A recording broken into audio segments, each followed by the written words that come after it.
Escuchamos a menudo en los medios de comunicación la palabra yihad asociada normalmente a situaciones de guerra o incluso de terrorismo. De hecho, existe un grupo terrorista que se denomina así, Yihad Islámica. Sin embargo, esta palabra puede tener otros significados completamente distintos, incluso asociados a la búsqueda de la paz. Para explicarnos el origen y significado de esta palabra, nos acompaña hoy en el estudio Paulina López Pita, que es profesora de Historia Medieval en la UNED y especialista en el Islam medieval.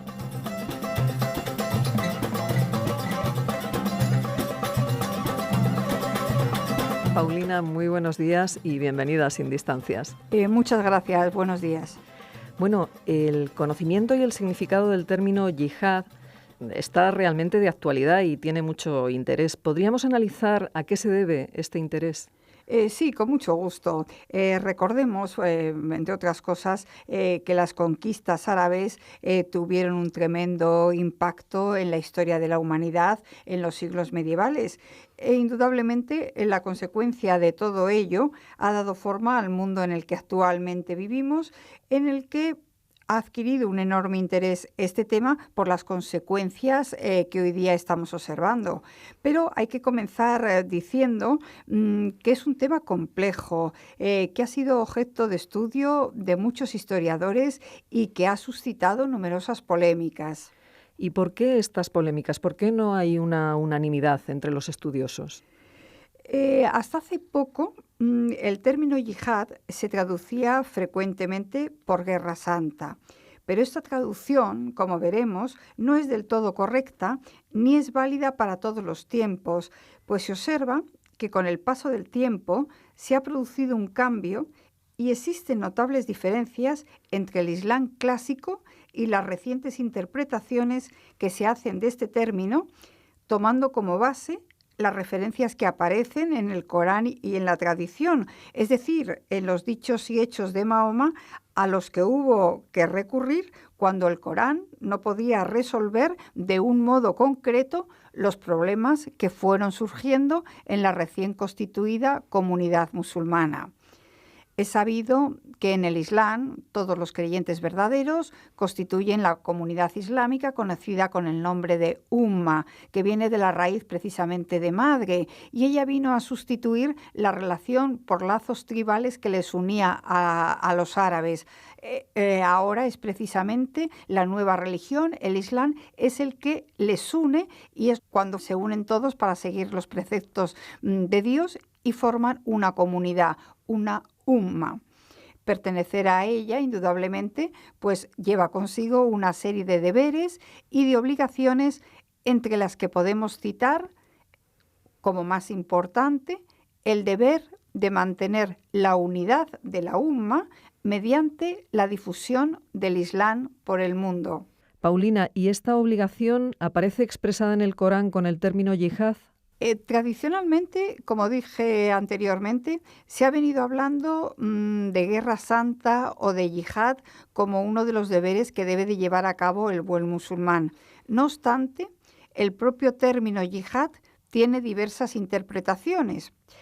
Hay que aclarar que yihad es un término masculino. Eso es curioso porque normalmente oímos la yihad y no es correcto. No es correcto, no es correcto. La mayoría de los estudiosos están poniendo de relieve que lo que es correcto es que yihad, de la raíz que procede, es una raíz, etimológicamente significa esfuerzo y que por tanto tiene que ser masculino. Lleva consigo un significado de esfuerzo, de aplicarse con celo y significa un esfuerzo tendente a conseguir un fin determinado, por lo que los estudiosos de esta materia consideran que esta asociación que se hace, como tú me preguntabas, yihad, Guerra Santa, no debe de hacerse y que si se hace es posteriormente, es a partir de los siglos IX y X cuando comenzó a extenderse esta doctrina de un yihad combativo y que si se añade el calificativo de santo es porque es un esfuerzo que se hace en el camino de Dios, pero no porque realmente sea una guerra calificada como santa. Por tanto, reitero que hay que hablar de yihad hay que asociarlo con la palabra esfuerzo y hay que diferenciar entre el yihad mayor y el yihad menor. Esto es de gran interés, porque el gran yihad es precisamente la lucha espiritual que el creyente tiene con uno mismo y con las inclinaciones malvadas para tratar precisamente de luchar contra ellas. Se trata, por tanto, podríamos decir, de un combate ético destinado a constituir la verdadera personalidad del creyente en sus obligaciones religiosas hacia Dios.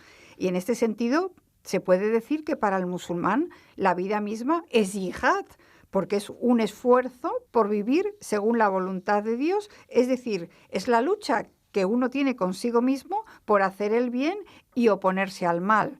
Por otra parte, frente a este gran yihad, encontramos el pequeño yihad o yihad menor, que es precisamente el yihad que podemos calificar de militar, que va dirigido contra el enemigo infiel y hace referencia al combate ejercido en nombre de la religión para defenderse de los ataques enemigos o para propagar la misma religión.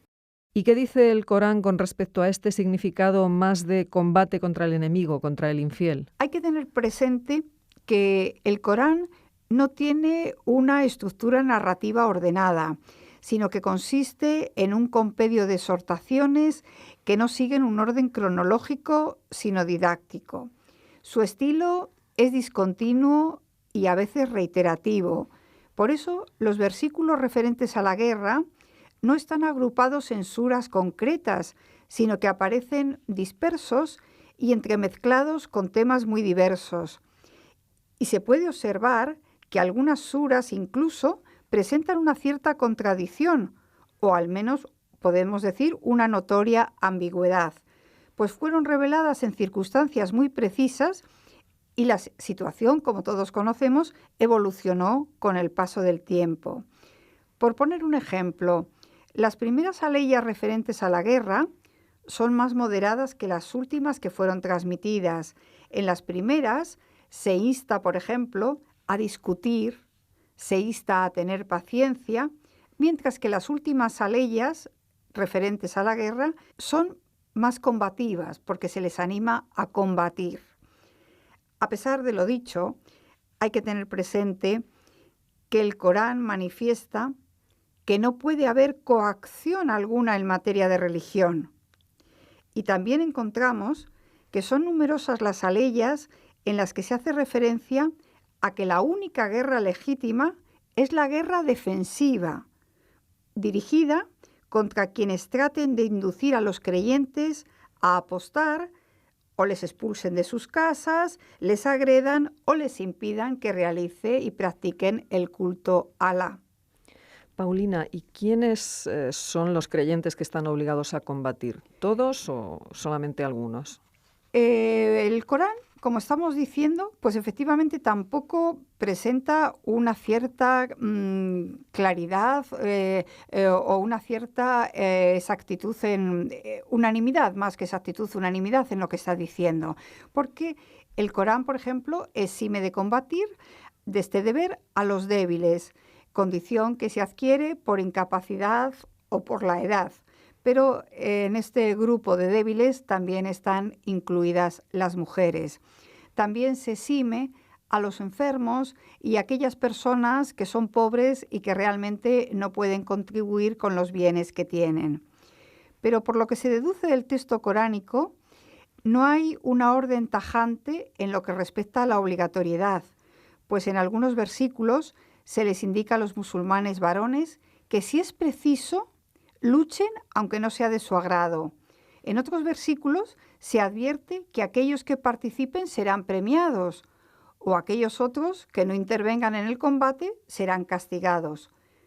En el Corán encontramos, por otra parte, que la transmisión de ánimo para combatir es constante, pero también se exhorta a tener paciencia. Asimismo, se advierte que el uso de la violencia debe de ser moderado y también limitado en el tiempo, y que si es posible, se debe alcanzar la paz con el enemigo lo antes posible. El Corán también advierte que cualquier motivo no es válido para justificar el combate, como podía ser la obtención del botín, porque siempre se debía combatir con la recta intención de hacer que triunfe el Islam y nunca por obtener una ganancia económica o un botín determinado. Bueno, veo que el tema realmente presenta bastante complejidad. ¿Cuáles serían, en síntesis, las ideas que podemos extraer de todo esto que nos estás contando, Paulina? En síntesis, podemos decir que algunas aleyas del Corán parecen pacifistas y otras, por el contrario, son belicosas. Todo depende de la interpretación que se haga de las aleyas coránicas y de los hechos de Mahoma, que, como decía anteriormente, pues están recogidos en la tradición. Y es bien sabido que estas interpretaciones son objeto de controversia entre los musulmanes en la actualidad.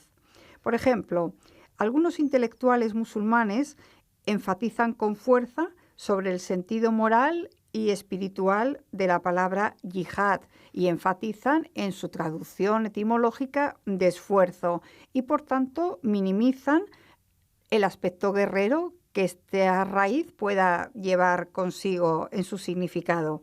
Pero, por otra parte, nos encontramos otro grupo de musulmanes, quizá más fundamentalistas, que por su parte pues subrayan la dimensión guerrera que este término puede llevar consigo, porque, como hemos dicho, a lo largo del tiempo se ha producido una evolución desde los primeros momentos en que Mahoma empezó a combatir con sus propias gentes, con sus propios familiares, en los primeros enfrentamientos que tuvieron entre Medina y la Meca, pues desde ese mismo momento ya se observa que se va a producir, como decíamos antes, en las primeras aleyas que se revelaron y en las últimas que eran más agresivas. Por tanto, hay que tener en cuenta esa evolución y la interpretación que de ello se hace.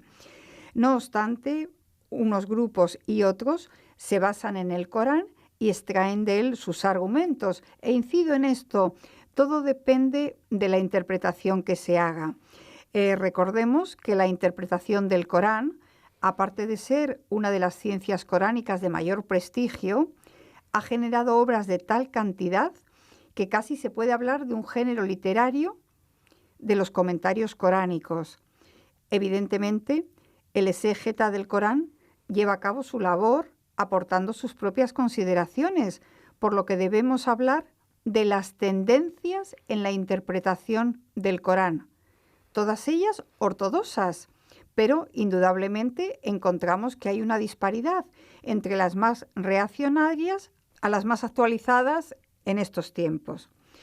Como afirman muchos estudiosos, el Corán es un libro que exige ser interpretado y que solo puede ser comprendido a través de la historia.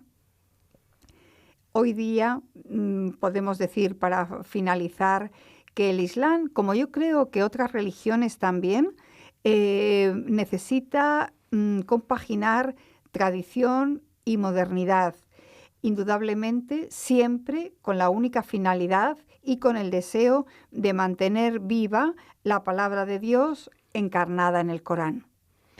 Pues muchísimas gracias, Paulina López Pita, profesora de Historia Medieval en la UNED, las distintas interpretaciones de la palabra del concepto yihad. Gracias por acompañarnos hoy en Sin Distancias. Muchas gracias a vosotros.